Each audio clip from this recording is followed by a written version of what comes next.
Hello student and welcome बेटा।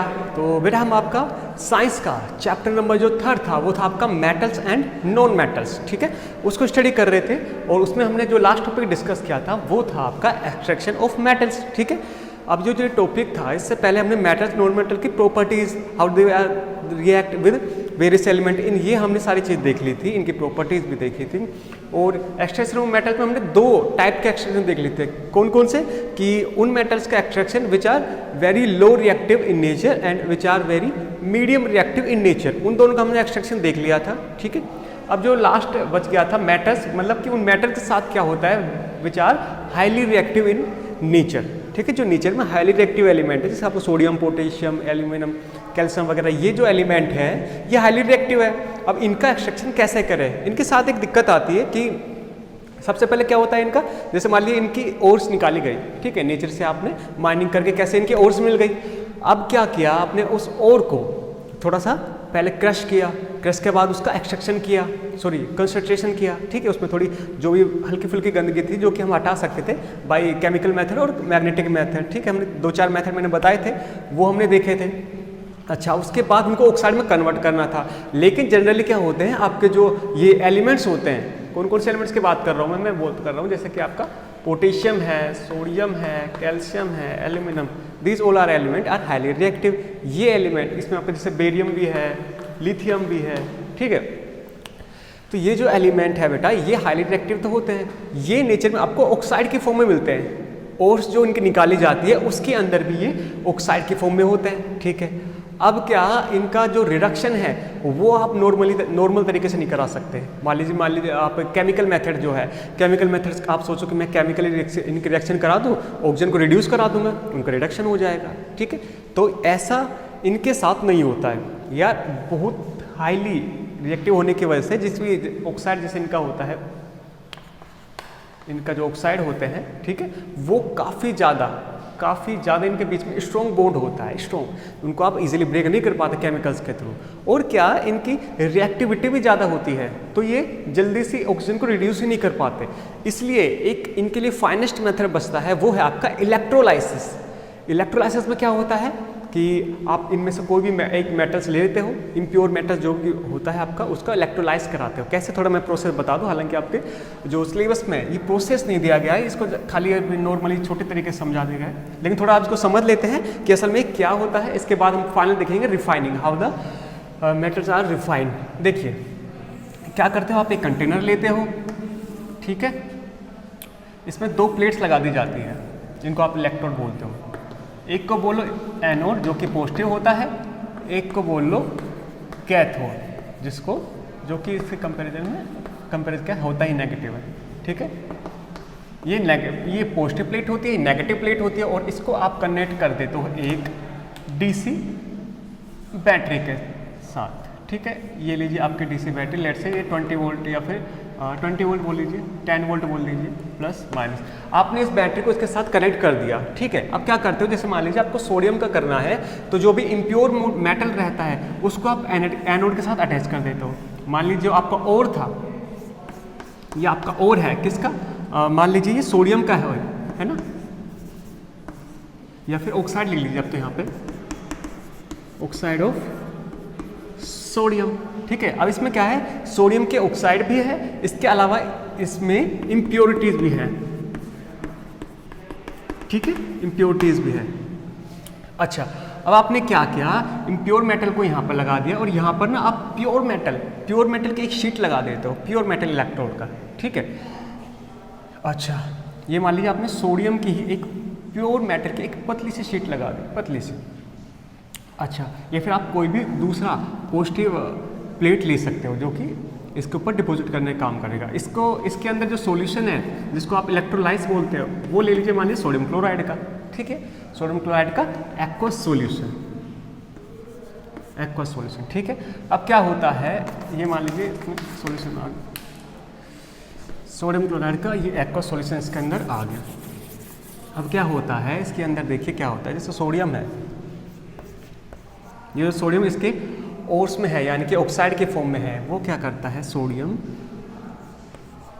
एक electron को लूज करता है, अब देखिए सोडियम जब एक इलेक्ट्रॉन लूज करेगा तो उसके ऊपर पॉजिटिव चार्ज आ जाएगा और उसने कितने इलेक्ट्रॉन लूज किए, एक इलेक्ट्रॉन, तो एक इलेक्ट्रॉन फ्री हो जाएगा, ठीक है। अच्छा अब क्या होगा, सोडियम तो आ जाएगा सॉल्यूशन में, ठीक है। अब जो इलेक्ट्रॉन है ना, ये इलेक्ट्रॉन इस एनोड से होते हुए यहाँ पर आ जाएगा, ठीक है। ये इलेक्ट्रॉन होते हुए एनोड से होते हुए कैथोड की तरफ इलेक्ट्रॉन यहाँ पे आ जाएगा। जैसे आपको पता है ना कि इलेक्ट्रिसिटी जो होती है वो पॉजिटिव टू नेगेटिव की तरफ फ्लो करती है, लेकिन फ्लो ऑफ चार्जेस जो होता है वो पॉजिटिव से उल्टा, मतलब उसके जस्ट अपोजिट फ्लो करते हैं, ठीक है। अच्छा अब देखिए कि सोडियम ने एक इलेक्ट्रॉन को लूज कर दिया और एक आयन बना लिया और एक इलेक्ट्रॉन लूज हो गया, ये इलेक्ट्रॉन मूव करते हुए यहाँ पर आ गया। अब देखिए यहाँ पर क्या हो रहा है, आपके जो Na+ जो कि सोडियम आपका फ्री हुआ था सॉल्यूशन में, अब वो ये पॉजिटिव है और ये एक नेगेटिव प्लेट है ना, ये वाली नेगेटिव प्लेट है, तो ये इसकी तरफ मूव करना स्टार्ट करेगा और जैसे इसके पास आएगा सोडियम यहाँ पर इसके पास जैसे आएगा ये डिपॉजिट हो जाएगा, एक इलेक्ट्रॉन जो यहाँ पे आया था उसको अगेन गेन कर लेगा और इसके ऊपर जो चार्ज था Na+ वो हट जाएगा। क्यों? क्योंकि इसके पास अब एक इलेक्ट्रॉन आ चुका है, ठीक है, ये इसके पास आ जाएगा। यहाँ पर आपका जो सोडियम है वो डिपॉजिट होने लग जाएगा, ठीक है। अच्छा साथ में ही क्या होगा, जब सोडियम था ये इसके ऊपर डिपॉजिट हो गया, अब क्या होगा, कुछ इलेक्ट्रॉन इसके अंदर जो सॉल्यूशन है इसमें भी फ्री होंगे और आपका जो जैसे NaCl है या फिर मान लीजिए आपके जो ऑक्साइड ऑफ सोडियम लिया है इसके अंदर जो इम्प्योरिटीज कैल्शियम की है, सॉरी क्लोरीन की है, तो क्या करेगा, ये जो क्लोरीन इसके अंदर जो एटम है, क्लोरीन एटम, ये क्या करेगा, क्लोरीन एटम या फिर ये वैसे यहाँ पे क्लोरीन की गैस मिलेगी, क्लोरीन एटम ले लेता हूँ, क्लोरीन एटम जो रहेगा वो एक इलेक्ट्रॉन जो है इसको गेन कर लेगा, ठीक है, और ये बन जाएगा आपका सिंपल इस तरह से। सॉरी इसको इस तरह लिख दूँ, मैं अच्छे तरीके से लिख दूँ कि ये जो क्लोरीन मान लीजिए पहले ऐसा था, इसने क्या किया, एक इलेक्ट्रॉन को गेन किया, अब ये एक क्लोरीन बन गया पूरा। और क्लोरीन प्योर नहीं, मतलब सिंगल एटम नहीं रहेगा, ये डायटोमिक वो होता है, तो डायटोमिक जो गैस है ये बन जाएगा आपका, ठीक है, और ये आपको एनोड की यहाँ पे मिलेगा, ठीक है। लेकिन हमको उससे मतलब नहीं है, हमको मतलब है सोडियम से। सोडियम इसके ऊपर डिपॉजिट हो चुका है जो कि प्योर सोडियम है, अब इसको आप इलेक्ट्रोलाइसिस बैटरी को ऑफ करके इसको निकाल सकते हो, ठीक है। इतना आपके हालांकि सिलेबस में नहीं था, बस मैं समझाना चाहता था, इसका बस छोटा सा पैराग्राफ है, ठीक है। ये एक प्रोसेस होता है इलेक्ट्रोलाइसिस, इसको आप देख लीजिए। अब जो फाइनल टॉपिक बचा है बेटा वो है आपका रिफाइनिंग, और रिफाइनिंग से पहले मैं एक और चीज़ बता दूँ, जैसे कि ये जनरली एग्जाम जो होते हैं उसमें पूछ लिया जाता है कि जिंक ऑक्साइड का आप रिडक्शन कैसे करोगे, ठीक है। तो इसको याद रखना है, जिंक ऑक्साइड का रिडक्शन ओनली और ओनली कार्बन के थ्रू ही किया जा सकता है, ठीक है, कार्बन के थ्रू ही करके ये चीज़ बना देगा कि आपको प्योर कार्बन जो है वो मिल जाएगा, ठीक है। अब जैसे आपका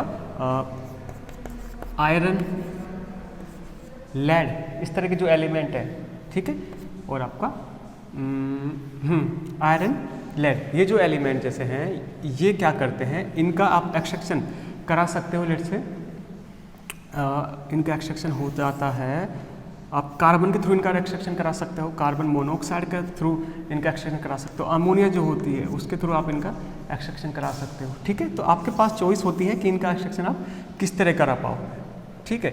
लेकिन जिंक के केस में खाली आप कार्बन के थ्रू ही इसका एक्सट्रैक्शन करा सकते हैं, और जो हाईली रिएक्टिव एलिमेंट होते हैं, हाईली रिएक्टिव एलिमेंट जैसे कि सोडियम है, और इसमें लिखे थे ना यहाँ पर, सोडियम है, पोटेशियम है, लिथियम है, बेरिलियम है, ठीक है, कैल्शियम है, एल्यूमिनियम, ये हाईली रिएक्टिव एलिमेंट है। इनका जो आप रिडक्शन कराते हो वो ओनली और ओनली आप इलेक्ट्रोलाइसिस जो अभी हमने पढ़ा था उसके थ्रू ही करा पाते हो, ठीक है। तो ये है आपका रिडक्शन ऑफ ऑल मेटल्स। अब जो फाइनल टॉपिक बचा है आपका बेटा वो है आपका, इसको हटा देते हैं, अब बचा आपका रिफाइनिंग, ठीक है। अच्छा, स्टार्ट करने से पहले से एक चीज़ बताओ, अभी जैसे लास्ट टॉपिक हमने पढ़ा था उसमें सोडियम की इक्वेशन कुछ देखी थी हमने, है ना। तो सोडियम की इक्वेशन में क्या हुआ था, जैसे सोडियम के ऑक्साइड जो था उसने क्या रिलीज़ किया था, सोडियम का ऑक्साइड जो इम्प्योरिटीज थी जो कि हमने एनोड पे लगाए थे उसने रिलीज़ किया था Na+ और साथ में एक इलेक्ट्रॉन, ठीक है। अच्छा, अब जो क्लोरीन का एटम जो था, ठीक है, क्लोरीन जो कि Cl- आयन में ब्रेक हुआ था, ठीक है, इस क्लोरीन ने क्या किया, इस वाले जो इलेक्ट्रॉन है इसको गेन किया था और गेन करके फिर ये क्लोरीन बन गया था, ठीक है। बाद में फिर आपका 2 क्लोरीन एटम मिलके क्लोरीन की एक गैस प्रोड्यूस कर देते हैं, ठीक है। तो इस तरह से भी आप कर सकते हैं। वैसे ज़्यादा बेटर है कि आप इसी तरीके से करो, वो इलेक्ट्रॉन मूव करके जाना है, वो आपके इसमें सिलेबस में नहीं देगा रखा, ठीक है। और असल में होता है, लेकिन आपको जो आपकी बुक में क्वेश्चन दी गई वो इसके अकॉर्डिंग दी गई है, ठीक है। अच्छा, अब आ जाते हैं रिफाइनिंग। रिफाइनिंग जो होता है असल में ये भी एक इलेक्ट्रोलाइसिस ही प्रोसेस है, ठीक है। इलेक्ट्रोलाइसिस प्रोसेस जनरली जैसे कि आपके कॉपर होता है, कॉपर का जो इलेक्ट्रोलाइसिस है वो कॉपर की जो रिफाइनिंग है वो इलेक्ट्रोलाइसिस के थ्रू की जाती है। अब वो कैसे हुआ थोड़ा आप देख लीजिए किस तरह होता है। क्या लेते हो आप, एक कंटेनर लेते हो, अगेन वही एक कंटेनर लिया आपने, ठीक है। आप क्या क्या, एक प्लेट एनोड के बनाते हो, एक प्लेट कैथोड की बनाते हो, ठीक है। एनोड क्या होता है आपका पॉजिटिव, कैथोड क्या होता है आपका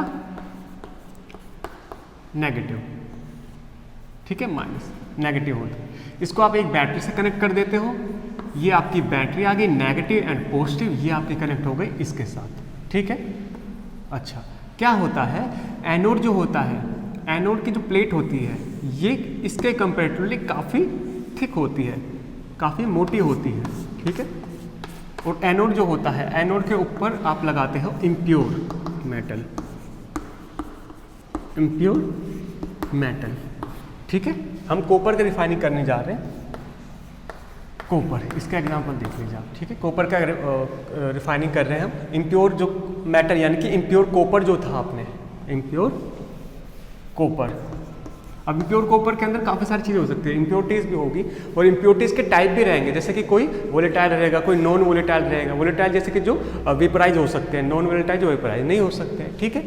आपने एनोड के ऊपर लगा दिया इम्प्योर कॉपर, और ये जो प्लेट है जो कि आपने कैथोड बनाया है, ये कंपेरेटिवली काफ़ी पतली होती है, काफ़ी थिन होती है, ठीक है। इसका रीज़न भी हम बताएंगे कि थिन ही क्यों रख रहे हैं और इसको थिक क्यों रख रहे हैं, ठीक है। अच्छा, अब क्या करते हैं, जैसे कॉपर का करना है आपने, कॉपर की प्लेट यहाँ लगाई, और ये जो बेटा प्लेट है, ये जो मैं बोल रहा हूँ बहुत थिन प्लेट होती है, ये प्योर कॉपर की प्लेट होती है, pure copper, completely pure copper की प्लेट होती है। क्या करते हो अब आप आगे इसके अंदर, ये जो आपका जार है इसके अंदर आप कॉपर सल्फेट या फिर एक ऐसा सॉल्यूशन आपको फिल करना है जो कि उसी मेटल का हो जिसका हमें एक्सट्रैक्शन करना है। कॉपर का हमें करना है तो कॉपर सल्फेट ले सकते हैं, ठीक है। कॉपर क्लोराइड ले सकते हो आप, ठीक है। हम ले रहे हैं यहाँ पे कॉपर सल्फेट, ओके। लीजिए जी कॉपर सल्फेट का एक्वस सॉल्यूशन, ठीक है, कॉपर सल्फेट का एक्वस सॉल्यूशन।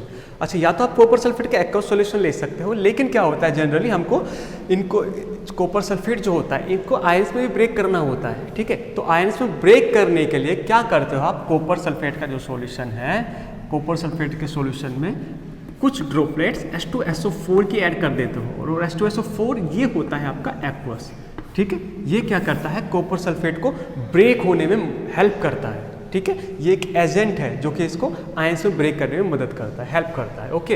ये जो सॉल्यूशन है, अब इस सॉल्यूशन को बोला जाएगा इलेक्ट्रोलाइट, इलेक्ट्रोलाइट या फिर LYT, ठीक है जी। इसको बोला जाएगा इलेक्ट्रोलाइट। ये इम्प्योर कॉपर, ये प्योर कॉपर। क्या हुआ, बैटरी ये है, आपको एक स्विच भी लगा दीजिए, ये रहा आपका एक स्विच, और इसको ऑन कर दीजिए। जैसे स्विच ऑन होगा, अब देखिए क्या होता है कि कॉपर जो है, इम्प्योर कॉपर यहाँ पे, ठीक है, इम्प्योर कॉपर के अंदर जो कॉपर होगा वो क्या करेगा, अपने 2 इलेक्ट्रॉन को लूज कर देगा। 2 इलेक्ट्रॉन लूज करते ही वो Cu+2 बन जाएगा, और साथ में क्या मिलेगा, आपके 2 इलेक्ट्रॉन, ठीक है। अब जो Cu+2 है वो तो यहाँ पर आ जाएंगे, Cu+2 किसमें, सॉल्यूशन में, ठीक है। ये एक पाथ प्रोवाइड भी तो कराएगा सॉल्यूशन आपको। ये कॉपर के जो आयंस है वो तो इस सॉल्यूशन में आने स्टार्ट हो जाएंगे। साथ में क्या होगा, जो इलेक्ट्रॉन है, ये इलेक्ट्रॉन मूव करते करते हुए यहाँ पर आ जाएगा, ठीक है। ये इलेक्ट्रॉन मूव करते करते प्योर कॉपर की जो प्लेट है वहाँ पर आ जाएगा, और जैसे ही यहाँ पर आएगा तो आपको पता है ये पॉजिटिव आयन है और ये नेगेटिव प्लेट है, तो पॉजिटिव नेगेटिव की तरह अट्रैक्ट होगा और ये कॉपर जो है यहाँ पर डिपॉजिट होना स्टार्ट हो जाएगा, ठीक है। जैसे ही प्रोसेस चलता रहेगा, धीरे धीरे जो कॉपर है ये इसके ऊपर डिपॉजिट होना स्टार्ट हो जाएगा, और धीरे धीरे जो थिन प्लेट थी, काफ़ी पतली प्लेट जो थी, अब ये धीरे धीरे थिक होनी स्टार्ट हो जाएगी, यानी थोड़ी मोटी होनी स्टार्ट हो जाएगी। क्यों, क्योंकि अब प्योर कॉपर जो है वो यहाँ से लेके यहाँ पर आना स्टार्ट हो चुका है, और ये प्लेट जो है वो थिन होनी स्टार्ट हो जाएगी, क्योंकि इसमें से, इसी के अंदर से ही तो कॉपर निकल के यहाँ पर आ रहा है, ठीक है। तो ये धीरे धीरे थिक होने लग जाएगी, ये धीरे धीरे थिन होने लग जाएगी, जैसे कि आपका टाइम जो है वो बीतेगा। ठीक है, अच्छा अब क्या होगा, इसके अंदर इम्प्योरिटीज़ भी रहेगी। आपको पता है इम्प्योरिटीज़ किस तरह की रहेगी, इम्प्योरिटीज़ दो टाइप की रहेगी, जैसे आपको बताया था। कुछ तो इस सॉल्यूशन के अंदर मिक्स हो जाएगी, यानी कि कुछ तो इस सॉल्यूशन के अंदर रिएक्शन करके कुछ कंपाउंड बना लेंगे। ठीक है, कुछ इम्प्योरिटीज़ ऐसी रहेगी जो इसके अंदर सोल्यूबल नहीं रहेगी। ठीक है, नॉन सोल्यूबल रहेगी। तो जो सोल्यूबल इम्प्योरिटीज़ नहीं रहेगी वो एनोड के नीचे ही यहाँ पर आपको देखने को मिल जाएगी, वो यहाँ पर इकट्ठा होने लग जाएगी।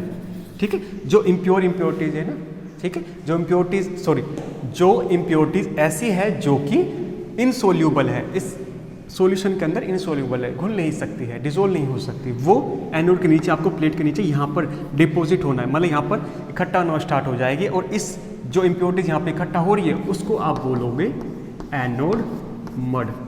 मड वैसे मिट्टी को बोलते हैं, तो यहाँ पे आप लोकल लैंग्वेज में बोल सकते हैं कि सर ये एनोड की मिट्टी है, मतलब कि ये एनोड से निकल कर आ रही है। और एनोड से निकल क्यों आ रही है, क्योंकि एनोड के अंदर ही तो इम्प्योरिटीज़ और प्योर मेटल मिक्स हुआ पड़ा है। ठीक है, तो जो डिसोल्व हो सकता था या फिर जो सोल्यूबल था इस सॉल्यूशन में, वो तो इसके अंदर आराम से अच्छे से मिक्स हो चुका है। ठीक है, और जो इनसोल्यूबल था उसका मड आपको नीचे को देखने को मिलता है, दैट इज एनोड मड, और ये आपका प्योर कॉपर आपको मिल गया है। ठीक है, ये हमने देखा था कॉपर का एक्सट्रैक्शन और ये प्रोसेस जो है इसको बोलते हैं इलेक्ट्रोलाइसिस। ठीक है, इस प्रोसेस को बोलते हैं इलेक्ट्रोलाइसिस। एक और चीज़ मैं बताना चाहूँगा आपको, जैसे कि आपके मरकरी है और आपका जो सिल्वर है, ठीक है, इनका एक्सट्रैक्शन आप किस तरह करते हो, इनको जनरली बस सीधा जिस भी फॉर्म में आपको मिले, जनरली सल्फाइड के फॉर्म मिलते हैं, इनको आप हीटअप कर दीजिए। हीटअप करने पे बाद ही आपको ये सीधे सीधे प्योर मेटल्स में मिल जाएंगे, क्योंकि ये बहुत ही नॉन रिएक्टिव होते हैं। ठीक है, कम रिएक्टिव होते हैं, तो ये आपको प्योर मेटल्स के फॉर्म में मिल जाएंगे। ठीक है, अच्छा अब क्या होगा, ये तो मैंने बता दिया। और इसके अलावा जैसे कि आपके मीडियम रिएक्टिव जो थे उसका मैंने बता दिया कि किन किन से वो रिड्यूस हो सकते हैं। ठीक है, अच्छा जी, जिंक ऑक्साइड का जैसे आपको बताया वो खाली कॉपर से ही, जो क्या है कार्बन जो है इससे ही रिड्यूस हो सकता है। ठीक है, तो ये प्रोसेस है रिफाइनिंग के लिए जनरली इसी मेथड को यूज़ लिया जाता है। ठीक है, इसके अलावा जो प्रोसेस है वो हमने आपकी जो वीडियो थी उसमें बता दिया था कि कहाँ से रिडक्शन होता है, और रिडक्शन के बाद जनरली वो प्योर फॉर्म में मिल ही जाते हैं। ठीक है, अच्छा तो बेटा ये है आपका फाइनल टॉपिक रिफाइनिंग। इसके अलावा एक टॉपिक और बचा है कोरोजन। ठीक है, अब जो कोरोजन मैं बता दूं, कोरोजन सीबीएसई के अगर पॉइंट ऑफ व्यू से देखें तो वो टॉपिक आपके सिलेबस में नहीं है, लेकिन हम उसको पढ़ेंगे, क्योंकि भाई एक चीज़ तो होती है कि पढ़ने, कोई एग्जाम के लिए पढ़ रहा है, एक चीज़ होती है कि उस साइंस को समझना है, उसको गेन करना है, उसके लिए पढ़ रहा है। तो मैं सेकंड वाला मेथड प्रेफर करता हूँ। फिर भी अगर किसी स्टूडेंट को वो टॉपिक नहीं पढ़ना है तो स्किप कर सकता है, लेकिन मेरी रिकमेंडेशन तो यही है कि आप उस टॉपिक को जरूर देखें। ठीक है, कोरोजन वाला नेक्स्ट टॉपिक रहेगा, उसके बाद आपका चैप्टर क्वेश्चन आंसर करके इसको खत्म करते हैं। ठीक है, अगर इस टॉपिक में जो हमने डिस्कस किया इसमें किसी स्टूडेंट को दिक्कत है तो आराम से बेझिझक बता सकता है, और फिर आगे हम क्लास को कंटिन्यू करेंगे। ठीक है, थैंक यू बेटा।